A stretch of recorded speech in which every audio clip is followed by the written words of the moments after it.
queria saber, smartphone. Mota, ontem a gente falou com o Palumbo aqui e a perspectiva dentro aí do novo do cenário da eleição do Lula é de um Congresso que não vai conseguir mais aprovar leis que ofereçam punições exemplares aí a bandidos, a homicidas.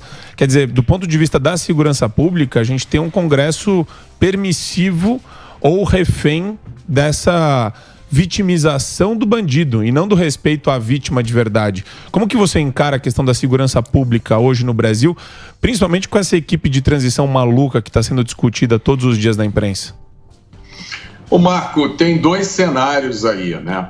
Há quem diga que, como o perfil do Congresso é mais conservador, a gente pode esperar uma reviravolta nesse processo de degradação da justiça criminal brasileira, né? Que já tem 30, 40 anos aí. Mas há quem acredite num outro cenário mais próximo do que você falou, que pelo perfil ideológico da turma que volta ao governo federal, eles nunca esconderam o que eles pensam sobre justiça criminal, né? Eles acreditam que polícia, que prisão, que justiça é tudo instrumento do sistema opressor para atuar contra os oprimidos. Eles nunca esconderam pauta de desencarceramento, desmilitarização da polícia militar, criar cada vez mais restrições ao trabalho da polícia, né? Eu falo sobre tudo isso no meu livro, A Construção da Maldade. Mas a questão maior, Marco, eu acho, que são as coisas que aconteceram no passado recente. Eu tenho que falar com muito cuidado, né, para não tirarem a gente do ar, para não tirarem a gente das redes sociais. Mas quando se modificou, por exemplo, o entendimento sobre a prisão em segunda instância, com um objetivo muito específico, se colocou na rua milhares de criminosos, né? Assaltantes, homicidas, estupradores, e isso com um objetivo político muito específico, né? Quando você conversa com policiais, você sente um desânimo nos policiais no Brasil hoje, porque eles acham que uma coisa básica, uma regra moral básica foi violada, que é o que o criminoso não pode estar bem, né? O crime não pode vencer. E hoje tem muita gente no Brasil com a impressão que venceu. Posso fazer uma pergunta aqui a respeito das manifestações, Mota? Boa tarde, tudo bem? Ontem a gente falou com o Constantino e a gente estava falando a respeito de que os grandões lá têm medo do povo, né? E a gente vê que toda a grande mídia aí, né, o consórcio não está noticiando absolutamente nada dessas manifestações. Eu queria fazer duas perguntas a respeito de... você acredita mesmo que os grandões lá, né, os masters da verdade têm medo do povo mesmo, e por que essa grande mídia não está noticiando? Vou começar pela segunda. Foi criado o tal consórcio de mídia, né? No começo da pandemia. Esse consórcio de mídia sempre teve um objetivo principal e talvez único, né? Que é atacar o presidente Bolsonaro e tudo o que ele simbolizava. Era um objetivo de destruição. Um objetivo que, na cabeça de muita gente, foi atingido, porque tem muita gente que só vê a grande mídia, né, infelizmente. E você repete uma mentira todo dia, aquilo acaba entrando na cabeça das pessoas. Essa é uma lição que foi ensinada pelo ministro de propaganda de um regime horrível que aconteceu na Alemanha pouco antes da Segunda Guerra Mundial, né, no século passado. Então essa é a mídia não noticia as manifestações porque no universo ideológico mental da grande mídia, essas manifestações não podem existir. Então elas têm que ser invisíveis. E qual foi a primeira pergunta que eu esqueci? Não, a respeito dessas manifestações que ontem, no começo do programa, o Emílio tinha falado e o Constantino também reforçou isso, que os grandões têm medo do povo na rua, que é a única coisa que eles têm medo é do povo na rua. Você acha mesmo que do jeito que a gente está vendo o que tem acontecido, né? Constituição não ser cumprida e tudo mais, você acredita mesmo que eles lá em cima têm medo do povo na rua? Eu acredito que mobilização popular de várias formas, e uma delas é povo nas ruas, que a mobilização popular tem sim efeito, e tem um grande efeito. Eu nunca vi a população brasileira tão bem informada sobre o que acontece na política. Eu, quando ando nas ruas, quando eu viajo, esse final de semana passado eu fui a Vitória, encontrei pessoas no aeroporto, eu digo para vocês, pessoas de todas as classes sociais, de todas as profissões, de todas as idades. Eu falei com adolescentes, eu falei com famílias onde tinha criança de 12 anos, falei com senhoras de mais de 80 anos. A compreensão que essas pessoas têm do que acontece na política, eu nunca vi na minha vida. Eles não só sabem quem são as figuras, eu acho que se você perguntar qual é a escalação da seleção brasileira, ninguém vai saber. Mas se você perguntar uma outra escalação, que eu não vou dizer aqui qual é, todo mundo sabe de cor. E todo mundo entende o que está acontecendo. Apesar de toda a tentativa da grande mídia, as pessoas sabem, elas entendem o jogo que está sendo jogado. Isso nunca aconteceu antes na história do país. Eu acho que tem muito político que não entendeu ainda o que está acontecendo, que acha que repetindo coisas que já foram feitas no passado, o resultado vai ser o mesmo. Mas não vai ser. Exatamente. Mudou, o jogo mudou muito. Mudou. O jogo mudou muito. Xadrez. Agora tem uma coisa, né? Porque se você for pensar bem... Vou pensar. Se você for... Foi muito forçado tudo. Tudo foi muito forçado nessa eleição. Sim. Né? Então eu acho que ficou... Na cabeça de quem acompanhou a eleição... O cara falou, porra... Falta uma peça. Tá faltando alguma coisa nesse quebra-cabeça aqui. Não tá... Foi meio fajuto, parece... Sim. Você fala, não sei. Desproporcional. Não sei. Então eu acho que é isso que a galera tá. Ela não se convenceu, ninguém se convenceu dessa eleição. Exato. Minha opinião... Claro. Metade da turma, né? Indo à rua. Perfeito. Entendeu? Os caras falam, pô, foi forçado. Tanto um quanto o outro, foi tudo muito forçado. O que você acha, ô Mota? Emílio, eu dou um exemplo para todo mundo entender, que é o seguinte. Vamos dizer que você amanhã abriu uma padaria com um sócio. Tá? Você faz o pão, o seu sócio cuida do dinheiro da padaria. Aí você começa a notar umas coisas estranhas, né, acontecendo com dinheiro, coisas que você não entende. Aí você pergunta... O seu sócio disfarça, as coisas continuam acontecendo e continuam mais estranhas, até um dia que você chega para ele e fala, olha só, me mostra aí, por favor, as finanças da nossa padaria que eu queria entender, o que seria de se esperar? Que ele dissesse, claro, meu amigo sócio, você faz o pão, eu cuido das finanças, deixa eu sentar aqui e te explicar que essas dúvidas todas que você tem não fazem sentido nenhum, porque está tudo certo. Em vez de fazer isso, o que é que ele faz? Ele te xinga, ele ameaça te agredir e diz até que vai te processar na justiça. Ora, se você tinha alguma dúvida, se tinha alguma coisa errada, o que você tem agora? É uma certeza, né? E, Mota, o que o Emílio falou é verdade, que na manifestação você vai escutando as pessoas e você escuta as mais diversas questões, a questão de arbitrariedade, a questão de desproporcionalidade nas eleições, mas uma das coisas, eu queria saber até a tua opinião, que muita gente falou, é a questão da energia que a turma do judiciário, por exemplo, o cara vai lá em 48 horas, vai pegar uma pessoa por um questionamento, por uma opinião, e o crime... O crime tá rolando solto, então a energia tá sendo elevada ao máximo para pegar uma questão de opinião e não para combater a efetividade da criminalidade. Eu queria saber da tua opinião sobre isso. E a gente cai aqui na questão da Nicarágua, né, que tá regularizando a questão das fake news, e a gente aqui parece que nem precisa dessa lei. Eu não vou... antes de dar minha opinião, eu vou trazer fatos. Há pouco tempo atrás, houve uma operação da polícia, eu não me lembro qual foi a polícia, mas, enfim, a polícia entrou num galpão onde estavam escondidos 700 quilos de cocaína no meio de mangas, né, de frutas. E logo a seguir veio uma decisão judicial dizendo que aquela operação estava inválida porque a polícia não tinha mandado, né, um mandado judicial para entrar numa residência.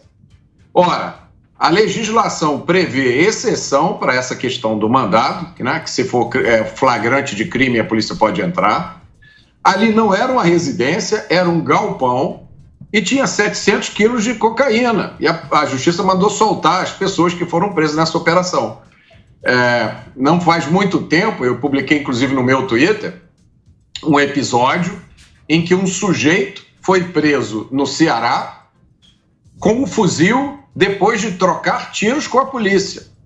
E o juiz determinou a soltura dele na audiência de custódia, porque aquilo era uma tentativa de trazer os indiciados para o convívio social. E aí você compara isso com as consequências que virão se qualquer um de nós pode fazer essa experiência. Abre o Twitter, escreve 1 ou 2 frases falando sobre alguns assuntos que são proibidos. Todo mundo sabe, né? Vamos ver quanto tempo vai levar para você ser cancelado na rede social e para você ser intimado para prestar depoimento em algum lugar. Mas eu acho que aí tem uma lista de Schindler aí. Já tem uma listinha. Marcado, já tem uma listinha lá, que é o... Agora, que é a turma. Não é qualquer...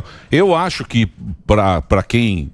Vamos imaginar que tem menos importância, esses aí podem falar o que quiser. Pode falar. Você não acha?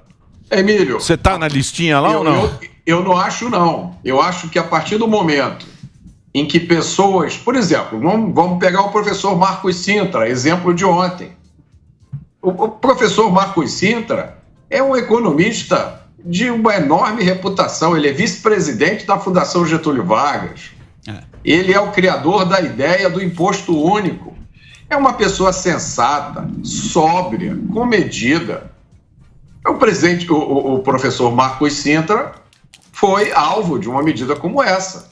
Se uma pessoa como ele, que é uma pessoa, foi candidato a vice-presidente na chapa da Soraya Tronic, se aconteceu com ele, imagine com um cidadão comum, que ninguém sabe quem é, que não tem amigos importantes, né, que não é conhecido. Eu acho que... eu tenho encontrado essa percepção das pessoas que eu encontro em todos os lugares. Emílio, eu encontrei pessoas no aeroporto que vinham falar comigo chorando, Emílio. As pessoas não conseguiam conversar comigo. Elas, quando viram que era eu, se aproximavam, querendo desabafar, né? E choravam, não conseguiam dizer nada. Esse é o Brasil que a gente está vivendo hoje. Roberto, posso fazer uma pergunta? Eu debato todos os dias à noite com um esquerdista aqui na Jovem Pan e eu fiquei bem estarrecido com a reação da classe jornalística dessas censuras, dessas suspensões de perfil. E é engraçado isso, porque eles ficam toda hora transmutando que quem é suspenso, quem é bloqueado, quem é chamado para prestar depoimento à Polícia Federal é porque ataca as instituições e a democracia. A que você atribui essa falta de inteligência a respeito da nossa realidade? Porque o Glenn Greenwald, que é um jornalista americano de esquerda, ele é completamente contra isso. Ele tuita contra isso, ele se manifesta contra isso, mas a classe jornalística é refém de um pensamento que eu considero autoritário demais, né? Eu vi. Marco, isso, olha, todo dia quando eu me lembro disso, eu tenho náuseas, né? Porque ver pessoas que nós achávamos que eram inteligentes, né, que tinham alguma medida de bom senso, são as pessoas que informam a população. Ter uma reação como essa, diante de uma coisa que é claramente censura, não tem outro nome, eu acho que isso só pode ser, eu imagino 3 hipóteses, né? A primeira é interesse, algum tipo de interesse político ou financeiro imediato. A segunda é um desconhecimento completo da história da humanidade, especialmente a história do século XX, né? E terceira, a deficiência moral de algum tipo. Eu não consigo imaginar outra hipótese para isso, porque como é que eu vejo essa questão da censura, né? Isso é a evolução de um processo que nunca deveria ter começado. Na sociedade brasileira, nunca se deveria ter dado a ninguém, a nenhuma entidade, especialmente do Estado, o poder de decidir que isso pode ser dito e aquilo não pode ser dito. Isso é que muitas pessoas não entendem. A partir do momento em que você dá esse poder na mão de uma pessoa ou de uma entidade, pode ser até que hoje esse poder seja usado da forma que você acha que deveria, né? Vamos calar a boca dessa turma radical extremista. Amanhã esse poder vai ser usado de uma outra forma sobre a qual você não tem controle nenhum. É só olhar a história da humanidade. Uma vez que alguém tem o poder de calar, essa entidade ou essas pessoas vão usar isso em benefício próprio. Não tem outro caminho. Tá esquisito. Ô Mota, o Bolsonaro tem um capital político ainda gigantesco, né? Mas tem muita gente que tá na expectativa de como ele vai fazer, se pronunciar. Qual que você acha que é a estratégia do Bolsonaro e qual que é a tua visão pro futuro político dele? Mãe de Ná? Não é mãe de Ná, é um cara que tem estratégia, feeling, ele trabalha com isso. Mota com você. Olha só, vocês têm que me fazer umas perguntas mais fáceis. Não é isso.